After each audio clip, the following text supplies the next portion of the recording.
You're listening to an Airwave Media Podcast. What's something you learned in history class that you feel like wasn't the whole truth? Better yet, what's something you didn't learn at all that was omitted completely? That's what I like to call redacted history. My name is Andre White, the host of the Redacted History Podcast, the place where history's forgotten events, heroes, and villains get their story told, one episode at a time. The Redacted History Podcast. Real history never dies. Stream the Redacted History Podcast on Apple Podcasts, Spotify, or wherever else you get your podcasts.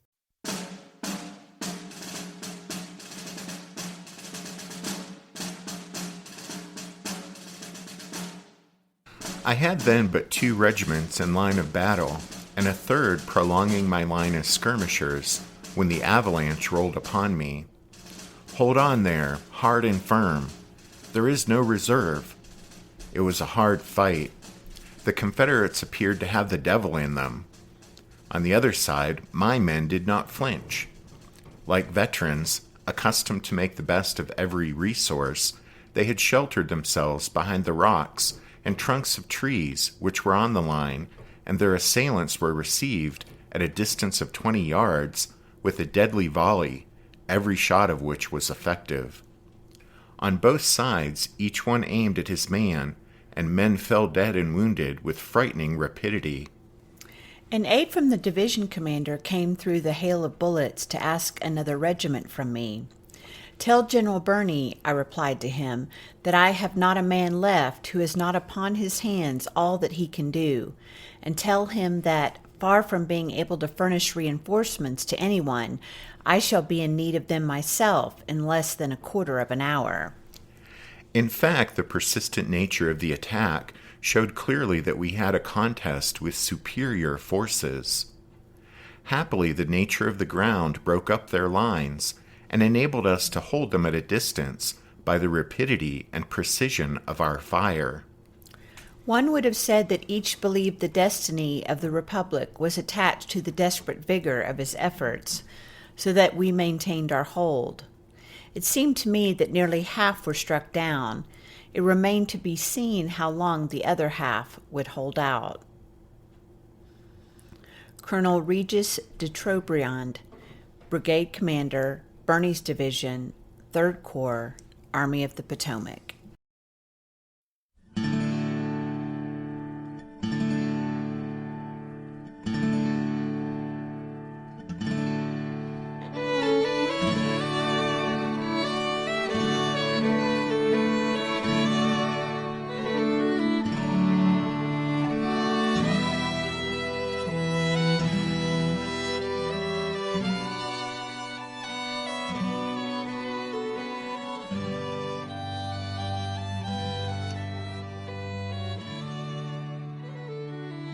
Hey everyone, welcome to episode number 351 of our Civil War podcast. My name is Rich. And I'm Tracy. Hello, y'all. Thanks for tuning into the podcast. As y'all recall, by the end of the last episode, the issue was no longer in doubt on Little Round Top, but the fierce fighting that had begun along the slopes of Houck's Ridge had radiated to other sectors as well. From start to finish, the fight for Little Round Top had lasted about 1 hour. During all that time, and continuing well afterward, combat was also raging with fury in Farmer George Rose's 20-acre Wheatfield, several hundred yards to the northwest of the rocky hilltop. But while the attack and defense of Little Round Top is certainly one of the most famous episodes of the entire battle, the bloody struggle in the Wheatfield remains, arguably, the most complicated and complex, and one of the least understood, events of the battle. That's because the rapidly shifting ebb and flow of the combat all around the field, the frequent attacks and counterattacks that crossed through it from several different directions, and the significant number of Federal and Confederate brigades that fought here, all tend to make this series of actions difficult to comprehend. Participants and historians have, variously and fittingly, described the intense fighting in the Wheatfield as a whirlwind, a cauldron, and a maelstrom. The combat here would ultimately involve the soldiers of at least 10 different Federal brigades from 3 different corps, and those of 6 Confederate brigades in all, so more than 20,000 men engaged in a life and death struggle for possession of just 20 acres of ground. If you visit the battlefield at Gettysburg today and stand there in the Wheatfield, it's sobering to realize, and yet almost impossible to actually wrap your mind around, the fact that it's estimated that by the end of the day on July 2nd, an astounding 6,000 to 7,000 of those men had been killed, wounded, or captured during the fierce fighting for that one piece of ground.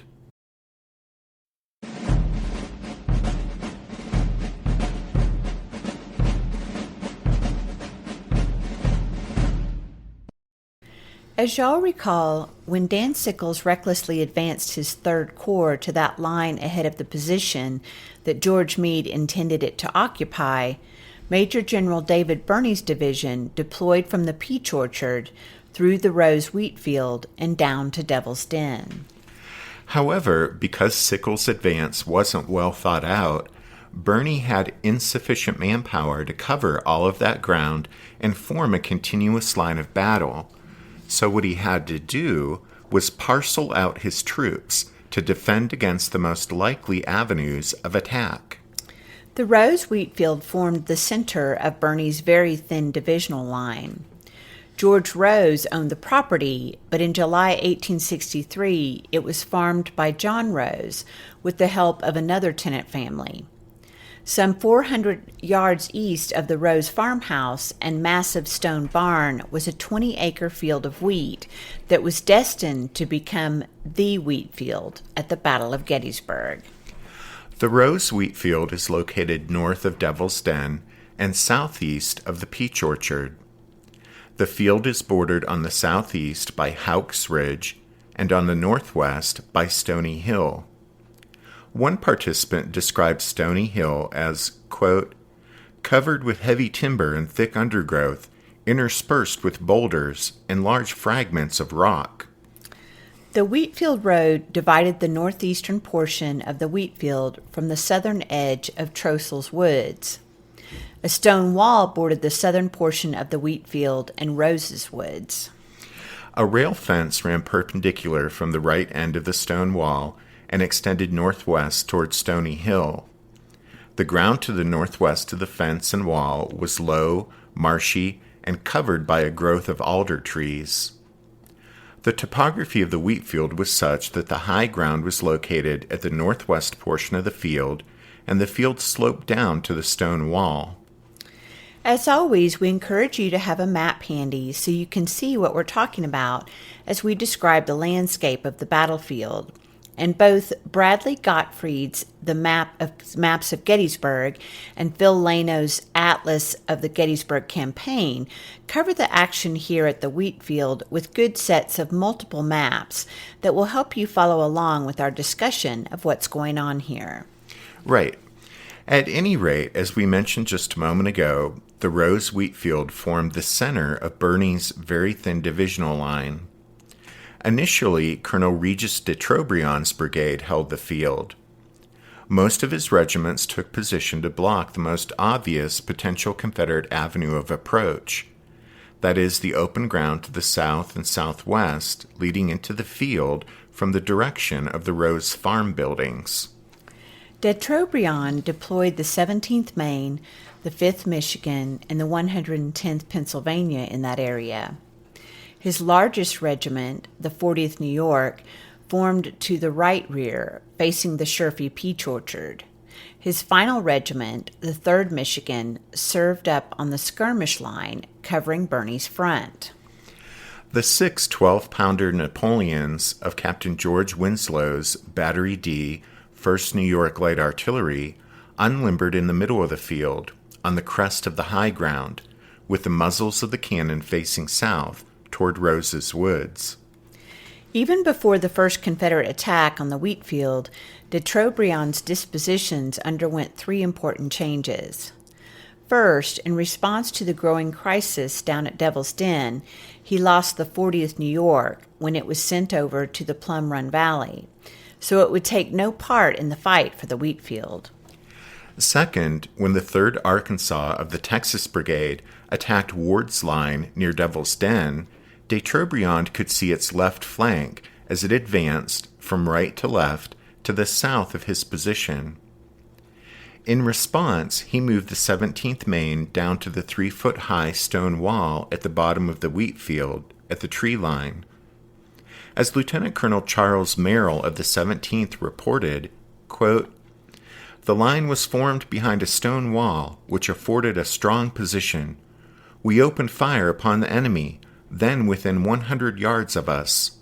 The contest became very severe."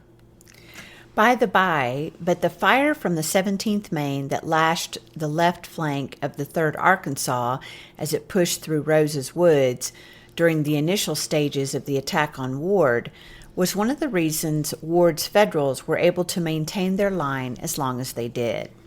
Exactly. In any case, the movement of the 17th Maine to the stone wall led to the third important change to de Trobriand's dispositions, since it opened a 150-yard gap in his line. As a result, the 8th New Jersey and 115th Pennsylvania from Colonel George Burling's brigade from the 3rd Corps Reserve were brought up, making them the first Union reinforcements to arrive in the Wheatfield.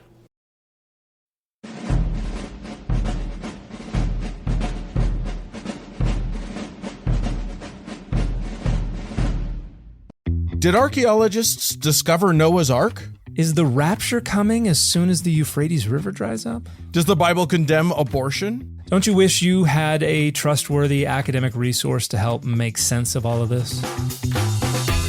Well, I'm Dan Beecher, and he's award-winning Bible scholar and TikTok sensation Dr. Dan McClellan, and we want to invite you to the Data Over Dogma podcast, where our mission is to increase public access to the academic study of the Bible and religion, and also to combat the spread of misinformation about the same.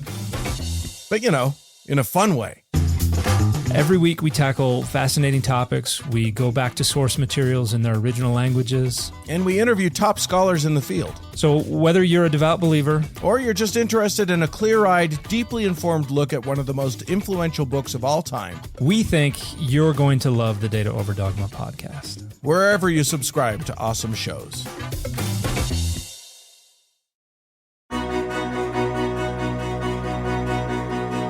History never says goodbye. It just says, see you later. Edward Galeano was right when he said that. Events keep happening over and over again in some form. And that's the reason I produced the podcast, My History Can Beat Up Your Politics. What is it? We take stories of history and apply them to the events of today to help you, perhaps, understand them better. We are also part of Airwave Media Network. I've been doing the program since 2006.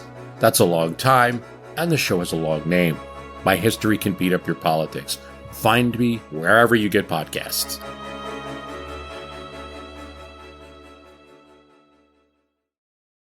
On the Confederate side, shortly after Benning's Georgia Brigade had gone forward to support the Texans in their assault on Devil's Den, Tige Anderson's Georgia Brigade had advanced as well, also in answer to a request for support from Brigadier General Jerome Robinson, commander of the Texas Brigade.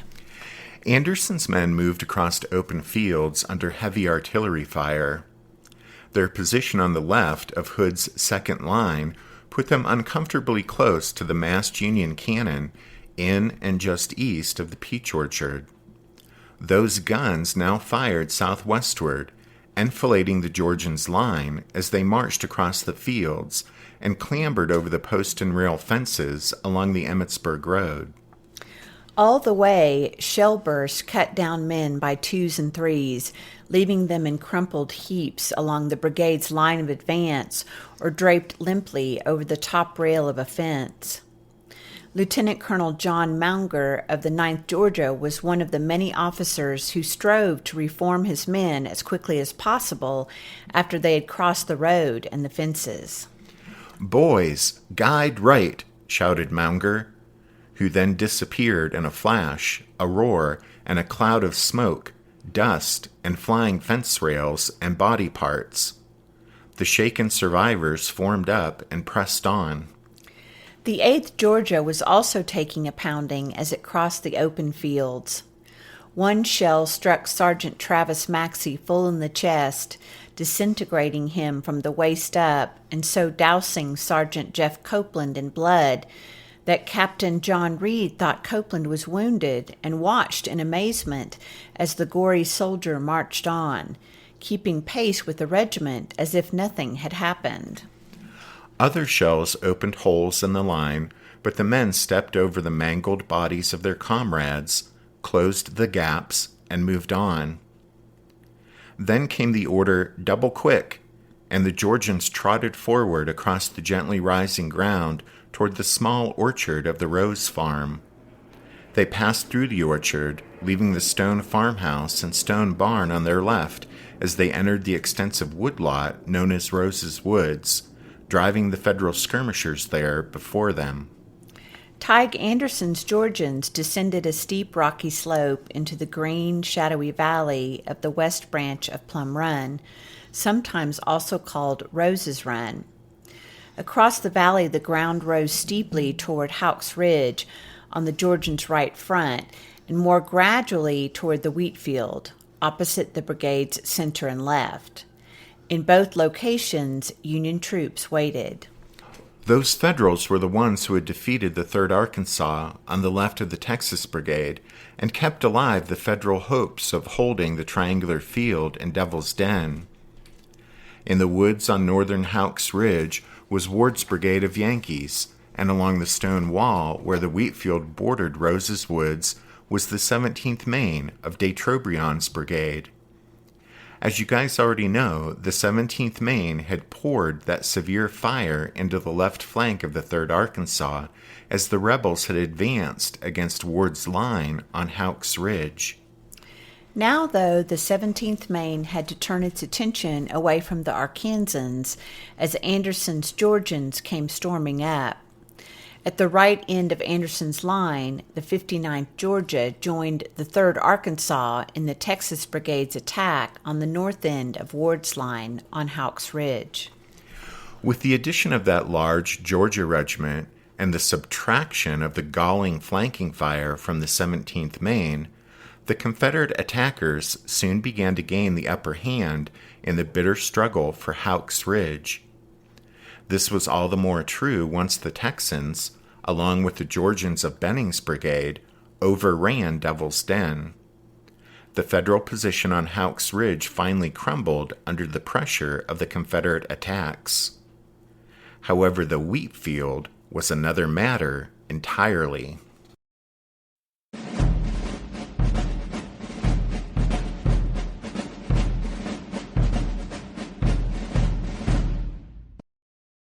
As the 59th Georgia joined the 3rd Arkansas of the Texas Brigade in attacking the north end of Ward's line on Houck's Ridge, Tige Anderson's other 3 Georgia regiments all charged across the low, marshy ground along the west fork of Plum Run toward the stone wall on the edge of the Wheatfield and a nearby wooded, rocky piece of high ground just beyond the western corner of the field, which was Stony Hill, of course.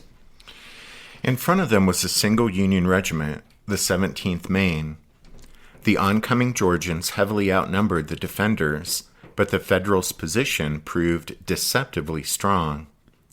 50 yards or so in front of the 17th Maine's stone wall was the west fork of Plum Run, a muddy stream a few inches deep, flowing between banks a couple of feet high in most places. In those spots, the Georgians used it as a ready-made trench as they crouched and exchanged fire with the Maine men behind the stone wall. As dozens of the rebels were hit and fell into the stream, they soon dyed its shallow waters red.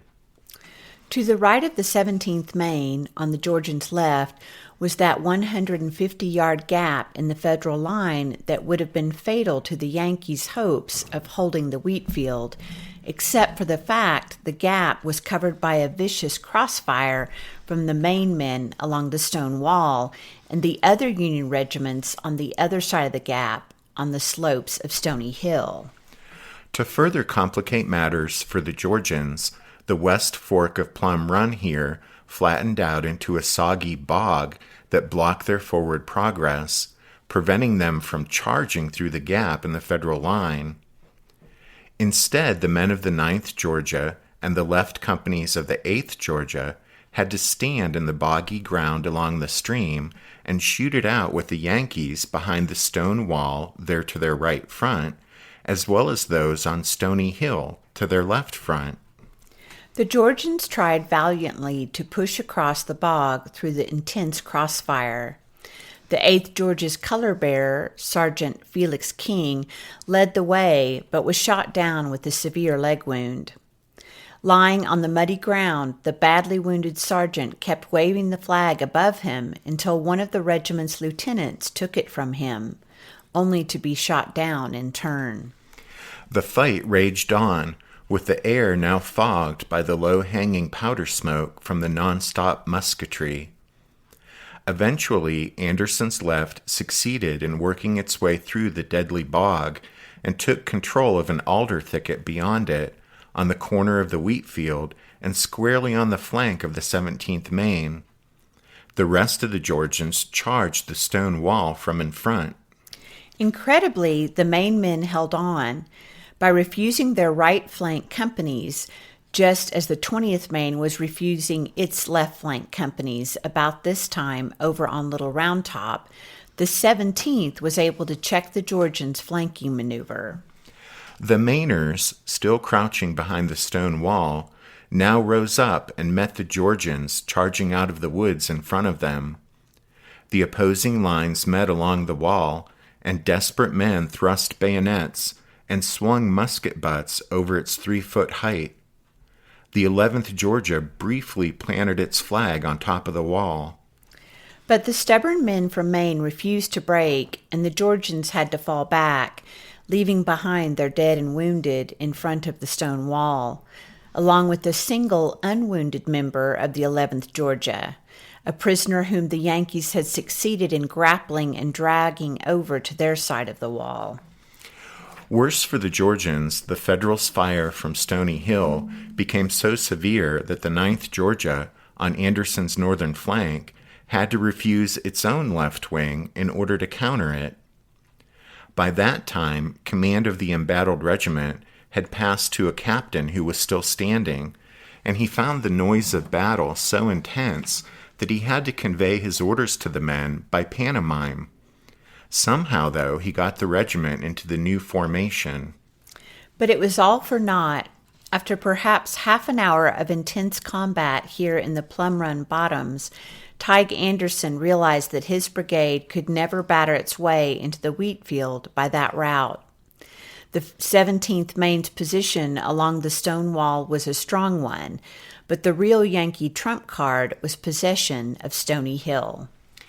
By utilizing Stony Hill as a strong point, the Yankees could cover the 17th Maine's flank and pour a deadly crossfire on the Georgians in the bog below. Yet though Stony Hill dominated the Wheatfield to the southeast, it was an insignificant rise when approached from the west. West of Stony Hill, however, was McLaws' division's sector of the Confederate line.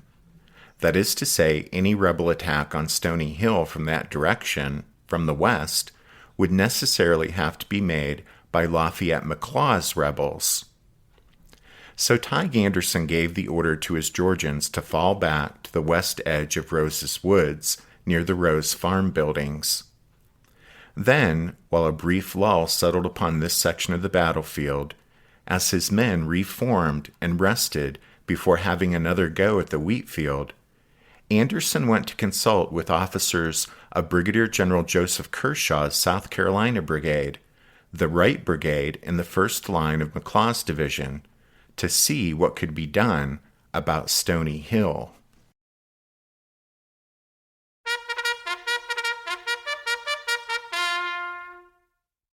That means it's time for this episode's book recommendation. And our recommendation this time is Gettysburg's Bloody Wheatfield by J. Jorgensen. Don't forget you can find all of our book recommendations if you head over to the podcast website, which is www.civilwarpodcast.org. Also at the website, you can find information on joining the Strawfoot Brigade over on Patreon, just like Jeremy, Lobster, Nicholas, and Alex did this past week. We also want to give a shout out to Renee and say thank you for the donation. And that's it for this show. Thanks for listening to this episode of The Civil War, 1861 to 1865, a history podcast. Rich and I do hope that you'll join us again next time, but until then, take care. Thanks, everyone. Bye.